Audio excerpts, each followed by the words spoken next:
Ok, chicos, vamos a ver ahora nuestra próxima función llamada función radical.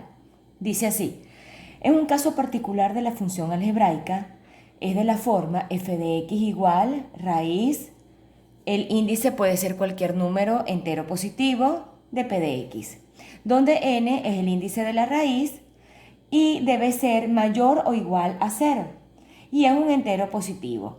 Y p de x es la cantidad subradical o radicando, que también se dice, y es en sí misma una función. El dominio de esta función está condicionado al índice de la raíz y se halla de la siguiente forma. Vamos a ver las formas, las dos formas que pueden ser el índice de la raíz de este radical. Dice, si el índice es un número impar, el dominio f de x es igual al dominio de p de x. Esto es, el dominio de la función va a ser igual al dominio de p. El dominio de p es de la función que está dentro y el dominio general es de toda la función con su radical. Y otra, si el índice es un número par, esta n es un número par, el dominio de f de x será el conjunto formado por los números que hacen que p de x, o sea, de la cantidad subradical, sea mayor o igual a 0. Vamos a ver eso. Vamos a ver estos ejemplos, jóvenes. Dice así: determine el dominio de las siguientes funciones.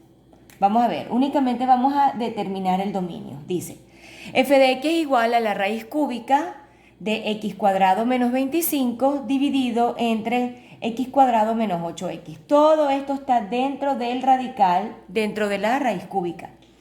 Primero que nada, identificamos en esa expresión a una función radical con índice impar, porque es el 3. De manera que su dominio, el dominio de la función, es igual al dominio de p, es decir, el dominio de la cantidad subradical. La función p de x es una función racional, ¿verdad? Que eso lo vimos en el video anterior. Por tanto, recordamos que el dominio de la función racional son todos los números reales, menos aquellos valores que hacen que no exista la función. En otras palabras, los que hacen 0 al denominador. Entonces, bueno, agarramos, extraemos la cantidad subradical, la llamamos p de x. Y bueno, para saber qué número o números anulan el denominador de p de x, simplemente lo tomamos y lo igualamos a 0. Y así hallamos sus raíces, como hacíamos cuando vimos las funciones racionales. Agarramos el denominador y lo igualamos a 0. Y vemos qué tipo de factorización aplica. En este caso aplica factor común. Entonces el factor común de esta función, ¿quién es? ¿Quién se repite en los dos términos? La x. Entonces la x, vamos a poner la función aquí para que vean. La x sería, la extraigo y me quedaría x entre paréntesis a x menos 8. ¿Por qué? Recordemos. A ver, cuando extraemos factor común, lo dejamos fuera del paréntesis y decimos qué número o qué letra multiplicamos a x para que me dé x cuadrado, x. Menos, porque aquí hay un menos, y decimos con quién multiplico a x para que me dé 8x, con 8. O sea, esto lo coloco yo. Entonces, x por x de x cuadrado menos x por 8, 8x igual 0. Entonces, bueno, ¿qué hacíamos aquí? Agarramos el número o la letra que está fuera del paréntesis, la igualamos a 0 y esa viene siendo el primer valor de x. Y el segundo valor de x, lo que está dentro del paréntesis. X menos 8 igual 0, igualamos a 0, obviamente, y despejamos la segunda x, la llamamos x sub 2. El 8 está negativo, pasaría al otro lado positivo. Por eso es que la segunda x da 8 positivo. Entonces, x igual 0 y x igual a 8 son los números que anulan el denominador. Ambos dígitos deben ser excluidos del dominio de la función. Por lo tanto, el dominio de la función es igual al dominio de p, o de la cantidad subradical, que es igual a todos los reales menos los que me anulan el denominador, que son ¿quién? El 0 y el 8. Ok, primero que nada hacemos eso. Segundo paso, letra B. Esta es una función radical. Ok, entonces el dominio entonces de este primer ejercicio, únicamente en estos ejercicios calculamos el dominio, jóvenes. Entonces el dominio de esta función de la raíz cúbica, ¿quiénes son? Todos los reales menos el 0 y el 8. Listo el ejercicio. Vamos a ver un segundo ejercicio. Dice así, me dan la función f de x igual a la raíz cuadrada, x cuadrado menos x menos 30 dividido entre 2 menos x. Aquí podemos observar que es una función radical también porque está presente una raíz y como el índice de la raíz es par, ¿verdad? Es una raíz cuadrada, no se escribe el 2 pero se sobreentiende, el dominio de la función será el conjunto formado por los números que hacen que p de x, o sea, la cantidad de su radical, sea mayor o igual a 0. Para conocer el dominio se emplean los siguientes pasos. Vamos a ver. Estos son los pasos que aplican únicamente cuando el índice es par. Cuando el índice es impar, simplemente hacemos lo que hicimos en el ejercicio anterior. Entonces, número 1, se establece la desigualdad. Agarramos, tomamos la cantidad subradical, la volvemos a escribir y decimos mayor o igual a 0. Entonces, ¿qué hacemos? Número 2, se factoriza tanto el numerador como el denominador de la expresión en caso de que sea necesario. En este caso, solo fue necesario factorizar el numerador. Vamos a colocarle la desigualdad aquí para que la vean. Fíjense que el denominador no es factorizable, 2 menos x no califica para ninguna factorización, únicamente el numerador. Entonces, bueno, es un trinomio cuadrado de la forma x cuadrado más bx más c, donde su factorización, recordemos que son dos paréntesis, colocamos la raíz cuadrada de x cuadrado, que es x, en ambos paréntesis. Los signos, el primer signo es el signo del término intermedio, es decir, el menos, y el segundo signo del segundo paréntesis es la multiplicación de los dos, menos por menos, que viene siendo más. ¿Ok? Entonces buscamos dos números que restados, porque tienen signos diferentes, me den 1, que es el coeficiente del término central, y multiplicados me den el último término, que es 30. Entonces, ¿qué números multiplican que dan 30 y que restados me den 1?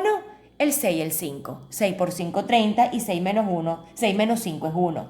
Entonces, ¿dónde pongo el 6? ¿Dónde pongo el 5? Bueno, el 6 lo coloco en el negativo y el 5 en el positivo. ¿Por qué? Porque si yo resto menos 6 más 5 me tiene que dar menos 1.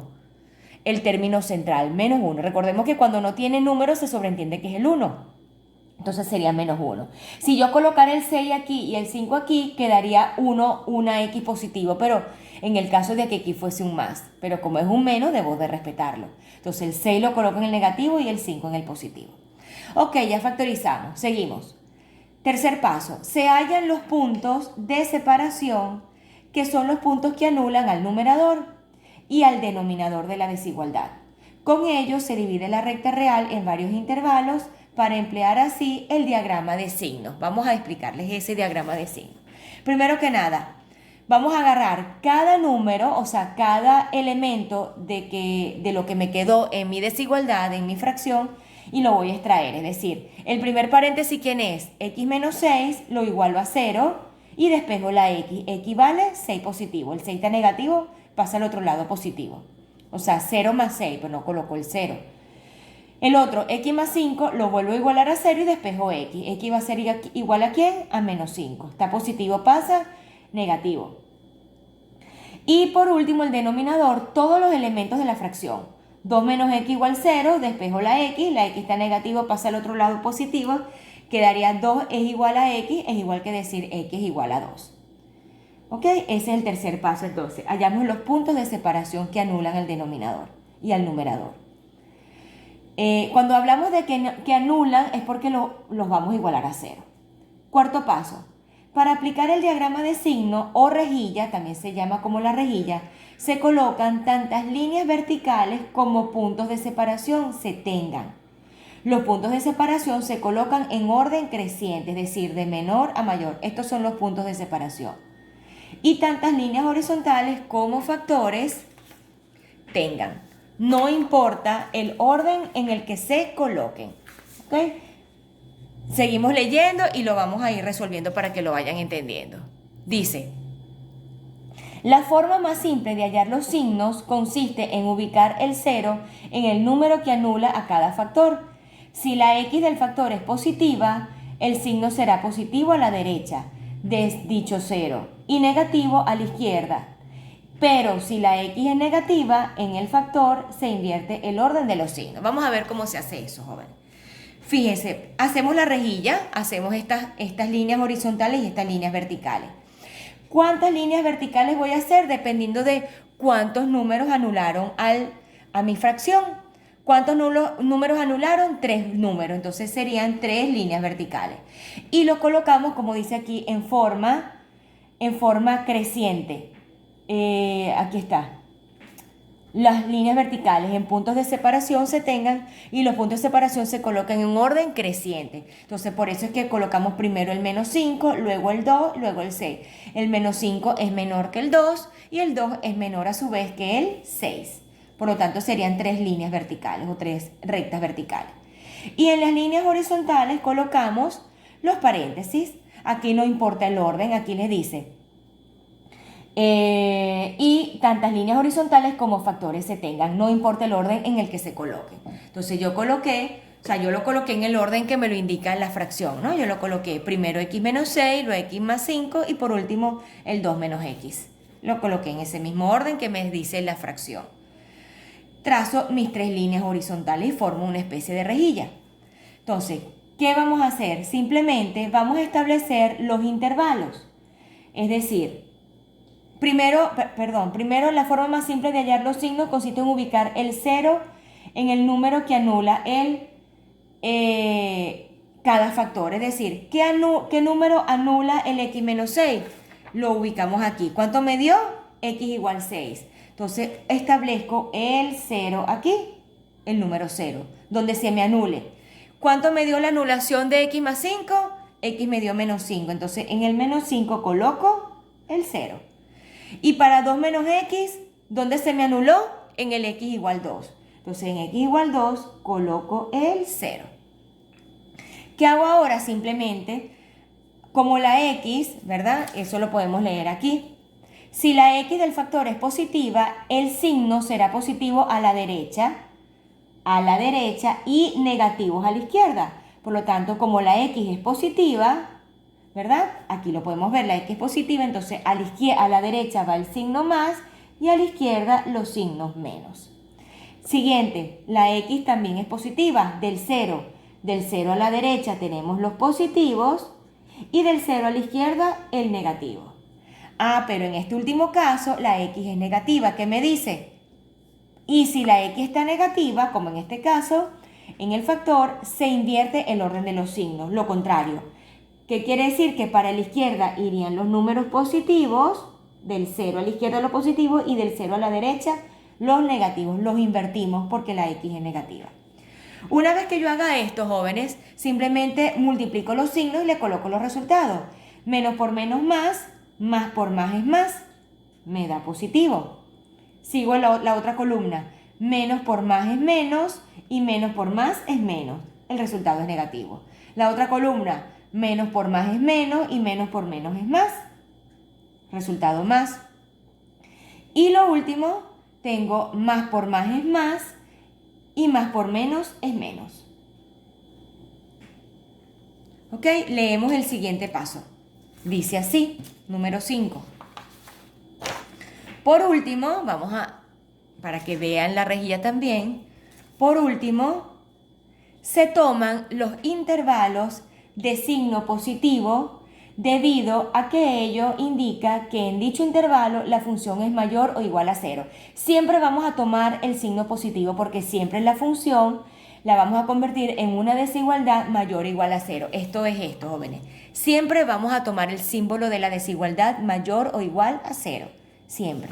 Por lo tanto, el último paso es igual.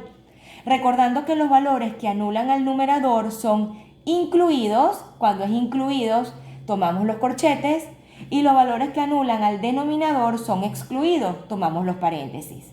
Debido a que estos últimos dígitos determinan a la expresión. Este es mi resultado final. Vamos a ver cómo quedó esto. Fíjense.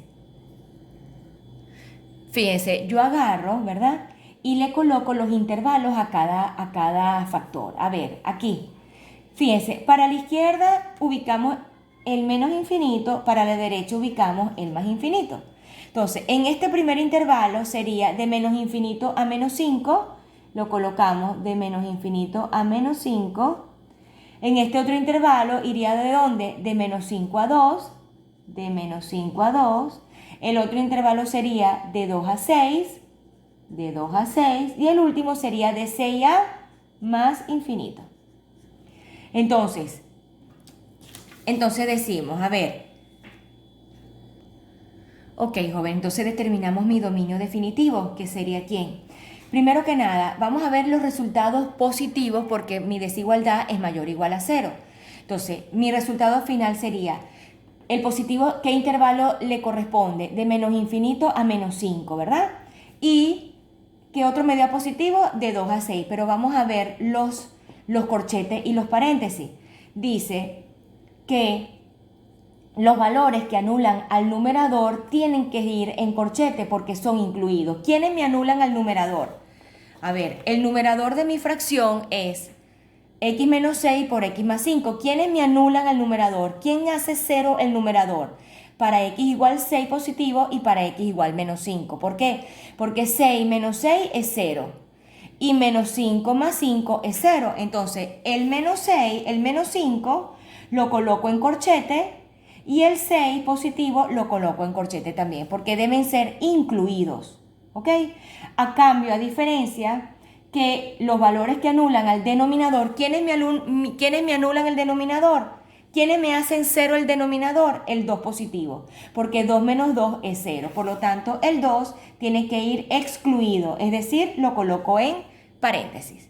Entonces, este sería mi resultado definitivo, mi dominio de la función f de x con el índice par.